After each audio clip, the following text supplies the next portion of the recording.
كنتم خير أمة أخرجت للناس تأمرون بالمعروف وتنهون عن المنكر وتؤمنون بالله. الحمد لله رب العالمين والصلاة والسلام على أشرف الأنبياء والمرسلين وعلى آله وصحبه وسلم تسليما كثيرا أما بعد. Nous continuons avec la série concernant les noms d'Allah subhanahu wa ta'ala et ses attributs. Et lors de cette journée bénie, on va traiter un nouveau nom qui n'est autre que Al-Quddus.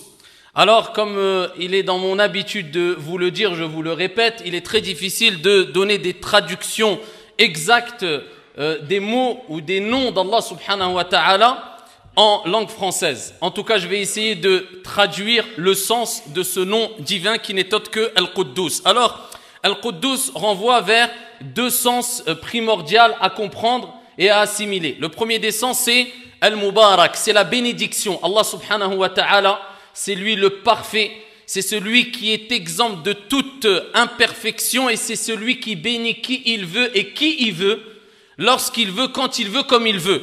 Donc, Al-Quddus renvoie vers la bénédiction. Voilà pourquoi on appelle aussi la mosquée bénie d'Al-Quds la mosquée bénie.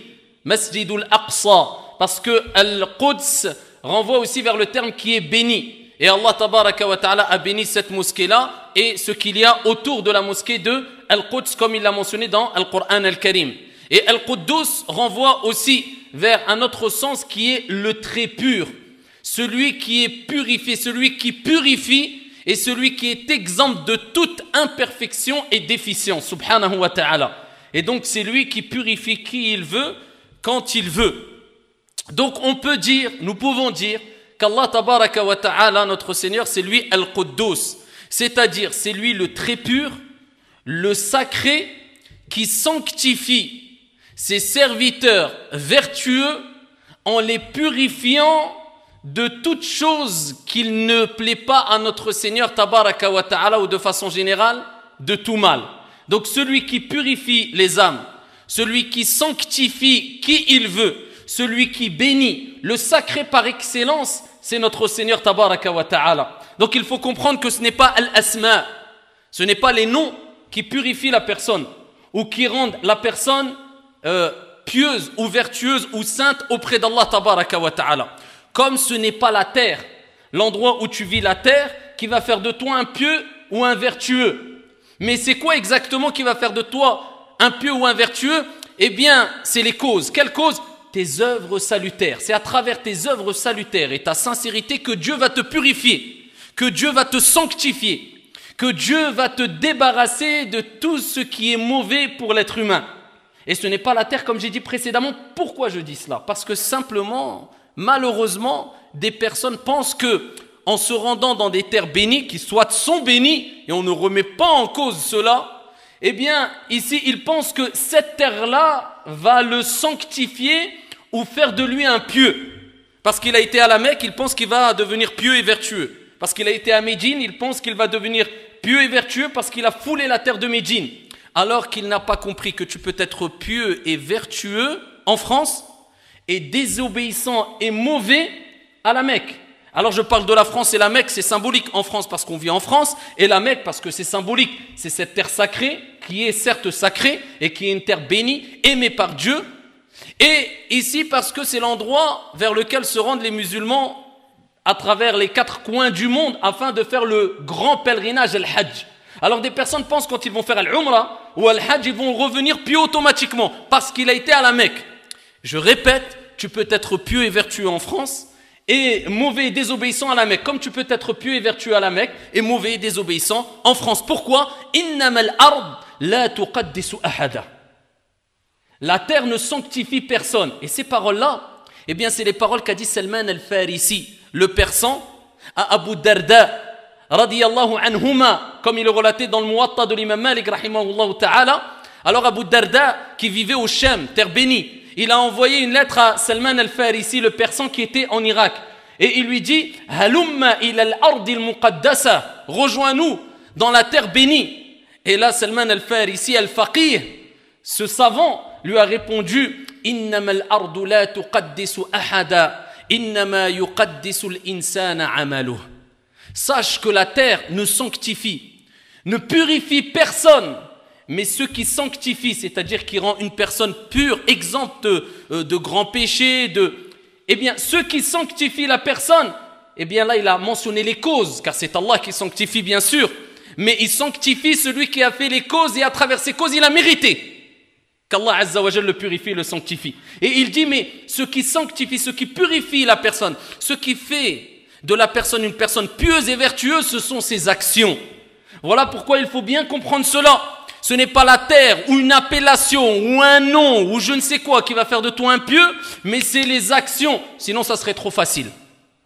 Et il faut savoir, ayyuha al-akhyar, qu'Allah tabaraka wa ta'ala a mentionné à 2 reprises dans le Coran ce nom-là qui est Al-Quddus, fi surat al-Hashr, quand Allah tabaraka wa ta'ala dit Huwa Allahu alladhi la ilaha illahu al-Malik al-Quddus. Dans surat al-Hashr, Allah tabaraka wa ta'ala a rappelé que c'est lui qui est digne d'être adoré, l'unique sans associé, c'est lui le roi et c'est lui Al-Quddus.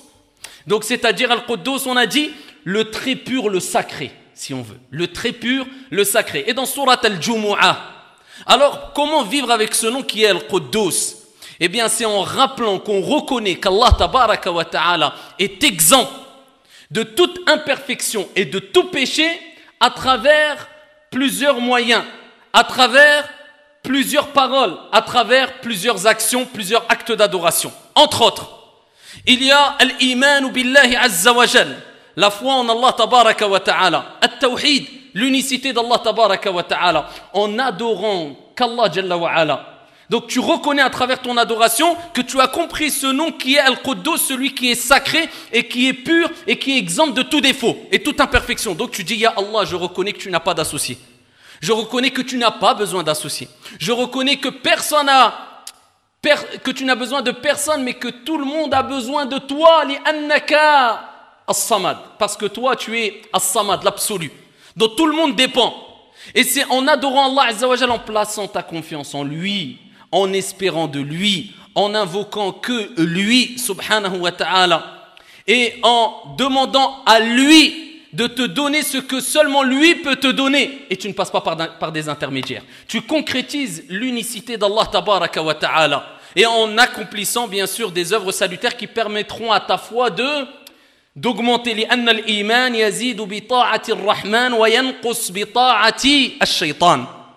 Car l'iman, la foi, augmente avec l'obéissance du miséricordieux et diminue avec l'obéissance du diable, de shaitan. Parmi les choses à faire afin de vivre avec Allah tabaraka wa ta'ala comme il se doit, afin de vivre avec ses noms, les noms d'Allah tabaraka wa ta'ala comme il se doit, eh bien c'est de faire ses ablutions et de faire sa prière. Car les ablutions, c'est une purification. Et à travers les ablutions, tu reconnais que Dieu va te purifier à travers cette cause. Sinon, tu ne la ferais pas si Dieu ne t'avait pas demandé de les faire. Et si tu ne savais pas que ça purifiait de quoi que ce soit. Non, tu sais que c'est une purification et que Dieu va te purifier car c'est lui Al-Quddus, celui qui purifie, mais à travers Al-Wudu. Et c'est pour ça que Allah tabaraka wa ta'ala a rappelé que les ablutions, c'est une purification des péchés. Le prophète alayhi salatu wassalam, eh bien, nous a dit que quand tu fais tes ablutions, kharajat khataya min tahti adfarihi, ces péchés tombent dessous ses ongles en même temps que tombe l'eau ou les gouttes d'eau. Donc c'est une purification physique et morale et surtout bien sûr morale. As-salah, la prière.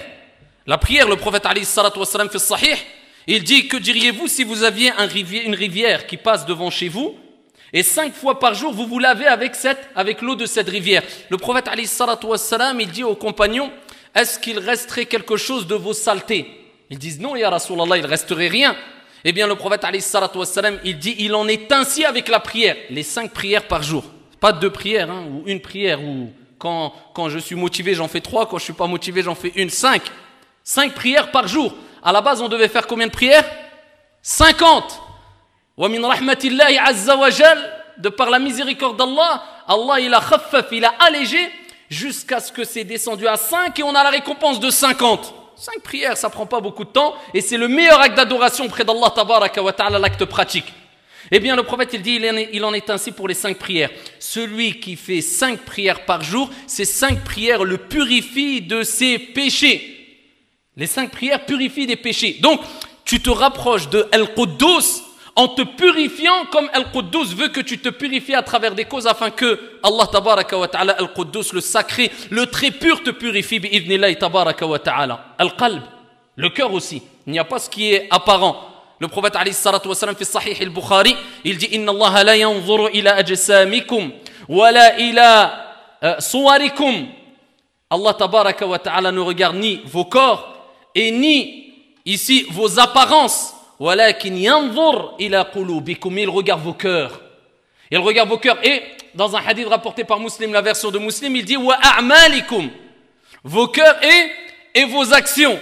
Alors le cœur, eh bien, on se doit de le purifier. Si tu as bien compris c'est quoi Al-Quddus et tu veux te rapprocher du très pur, eh bien, sois pur. Et il n'y a pas meilleur moyen de se rapprocher du très pur, Allah Azza wa Jal Al-Quddus, à travers un moyen plus efficace que la purification du cœur. Car Allah Tabaraka wa Ta'ala dit dans le Coran Yawma la yanfa'u malun wala banoun. Le jour de la résurrection, le jour où ni les biens, ni les enfants ne profiteront en rien, en quoi que ce soit. Illa man ata Allah bi qalbin salim. Il n'a pas dit avec une apparence, regardez-moi, je suis musulman, je suis pieux, je suis vert. Bi qalbin salim, avec un cœur saint, pur, purifié. C'est le cœur qui a été purifié de toutes les maladies. Amradul qulub. Et toute personne, tout être humain est ici propice à être atteint par ces maladies du cœur, telles al-hasad, la jalousie. Qui n'éprouve pas de jalousie quelquefois? C'est humain, tout le monde.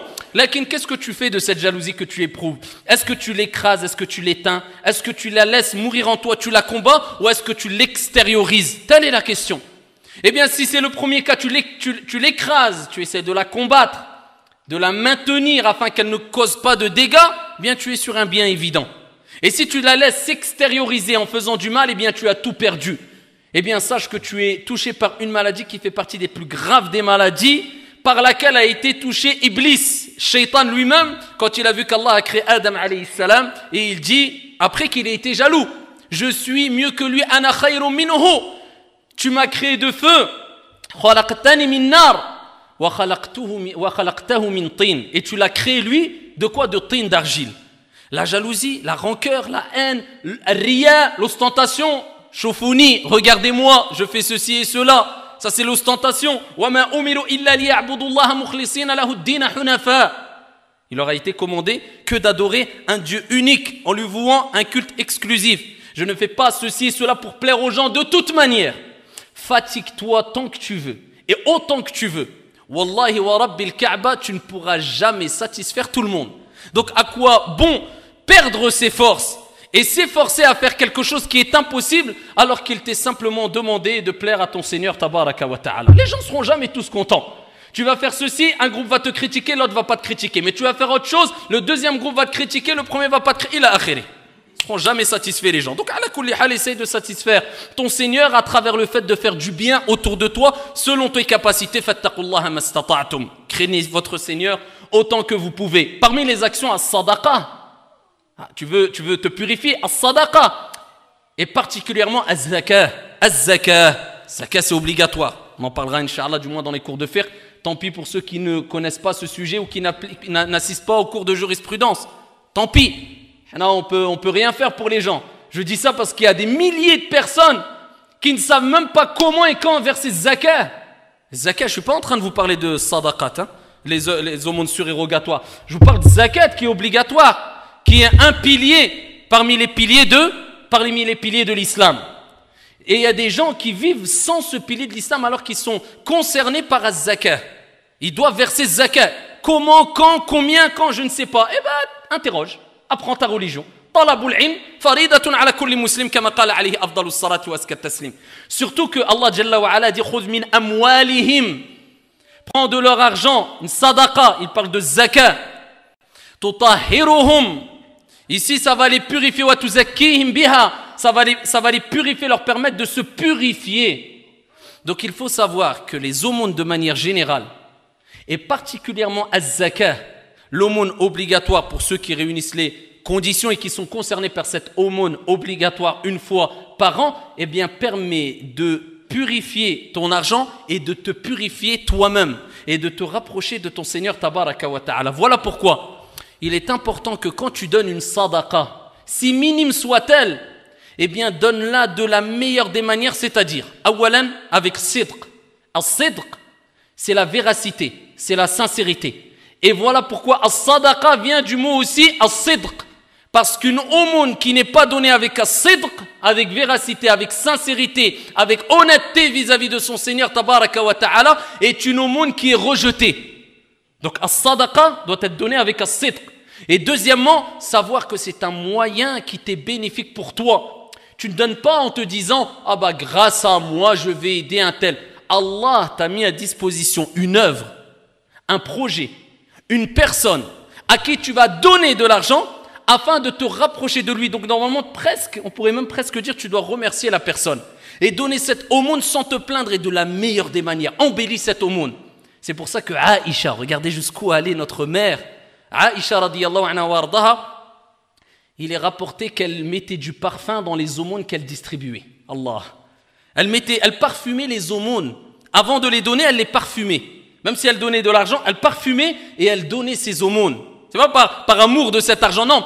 Elle savait que c'est un acte d'adoration et il fallait embellir au mieux cet acte d'adoration. Et quand on l'a interrogée sur cette action, elle dit « Innaha la taqa'u fi yadillah qabla an taqa'a fi yadi as-sa'il » car elle va atterrir dans les mains d'Allah Azza wa Jal avant d'atterrir dans les mains du demandeur. Et rapporté par l'imam al-Bukhari, le prophète alayhi afdalus salati wa askat taslim a rappelé que toute aumône si minime soit-elle, eh bien Allah tabaraka wa ta'ala la met dans sa main droite et la fait fructifier. Radiyallahu anha wa ardaha. Donc voilà pourquoi il est important de comprendre que même à travers sadaqa, eh bien tu te purifies, tu te rapproches d'Allah tabaraka wa ta'ala al-malikul quddus à travers al-dhikr et al-du'a. Le prophète alayhi salatu wa salam, il faisait cette du'a et ce dhikr ici pendant le ruku' et pendant al-sujud, dans la prière, hein, eh bien il mentionnait le nom al-quddus. L'acte d'adoration le plus important, l'acte pratique auprès d'Allah, eh bien le prophète il mentionnait al-quddus fi ruku'ihi wa fi sujudihi. Après le tasbih habituel, subhanallahi wa bihamdi, ou subhana rabbi al-azim, subhanallahi wa subhana rabbi al-azim, ou bien subhana rabbi al-a'la, ou bien subhana rabbi al-azim wa bihamdi, subhana rabbi al-a'la wa bihamdi. Eh bien il disait quoi? Subuhun quddusun rabbul malaikati war ruh. Il glorifie Allah à travers le tasbih, gloire à toi. Quddusun, le sanctifié. Il rappelait ici ce nom-là, Quddusun rabbul malaikati war ruh, Seigneur, le Seigneur des anges et de particulièrement Jibril alayhi salam. Et le prophète alayhi salatu wa salam, il est rapporté kama ja'a fi sahih Muslim qu'après avoir terminé salat al-witr, la prière de la nuit, il faisait 2 rak'at. Première rak'at, il récitait Qul ya ayyuhal kafirun. Deuxième rak'at, il récitait, première rak'at afwan, il récitait Sabbih isma rabbikal a'la. Deuxième rak'at, Qul ya ayyuhal kafirun. Et troisième rak'at, Qul huwa Allahu ahad. Et quand il terminait le taslim, il disait Assalamu alaykum. Il disait Subhanal Malikil Quddus 3 marrat, rawahu Muslim. À 3 reprises après le witr, il disait Subhanal Malikil Quddus à 3 reprises. Et il faut savoir qu'Allah tabaraka wa ta'ala, et je terminerai avec ça, nous a rappelé maintes fois dans le Coran qu'il est exempt de toute déficience et tout défaut. Il a rappelé qu'il était exempt de toute injustice. Il a interdit l'injustice à lui-même. Kama ja'a fil hadith al-Qudusi. Dans le hadith divin, je vous ai interdit l'injustice entre vous et je me suis interdit l'injustice à moi-même. Il est exempt de ce défaut d'injustice contrairement aux êtres humains. Et Allah Azza wa Jalla dit dans le Coran wa la yadhlimu rabbuka ahada. Ton Seigneur ne fait d'injustice à personne. Il est exempt de an-nawm, du sommeil et même de la somnolence. Allah Jalla wa Ala dit dans le Coran ni somnolence et ni sommeil ne le prennent dans Ayatul Kursi. Il est exempt aussi de toute faim. Allah tabaraka wa ta'ala huwa al-awwalu wal-akhiru. C'est le premier et le dernier. Il n'a pas de faim. Il ne meurt pas. Kullu man alayha fan wa yabqa wajhu rabbika dhul jalali wal ikram. Allah Jalla wa Ala nous rappelle cela quand il dit tout ce qui est sur la surface de la terre est voué à mourir, à éphémérité. Tu vas mourir demain, dans 1 heure, dans 10 heures. Le muhim, sa'datu lidar al-khair, comme on dit. Tant mieux pour celui qui a fait le bien. En tout cas, innaka mayyitun wa innahum mayyitun. Ils vont mourir et tu dois mourir et ils vont mourir. Tout le monde doit mourir, sauf Allah tabaraka wa ta'ala qui nous dit tout ce qui est sur la surface de la terre est voué à éphémérité et seule la face, le visage de ton Seigneur tabaraka wa ta'ala subsistera. Et c'est Al-Quddus, le sacré, le très pur, subhanahu wa ta'ala. هذا وصلوا وسلموا رحمكم الله على نبي المختار كما أمركم بذلك جل في علا حينما قال إن الله وملائكته يصلون على النبي